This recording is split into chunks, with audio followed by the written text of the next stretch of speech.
পর্যন্ত বিজ্ঞান তার অত্যাশ্চর্য আবিষ্কারের মাধ্যমে প্রথম আসমান ছুঁতে পারে নাই, দ্বিতীয় আসমানের কল্পনা তো করতে পারে নাই। এই পর্যন্ত বিজ্ঞানের একটা অংশ আসমান ধরতে না পারার কারণে বলে আসমান নাই।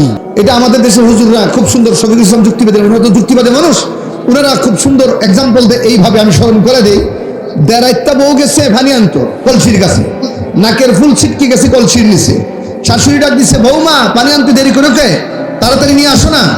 আম্মা নাকের ফুলটা তো কলসির তলায়, তো তুমি কি করো, তালাশ করি, পাও না, পামু কেমনে, কলসির তো তলাই নাই। আসলে কলসির তলা নাই না, বউয়ের বহন নাই।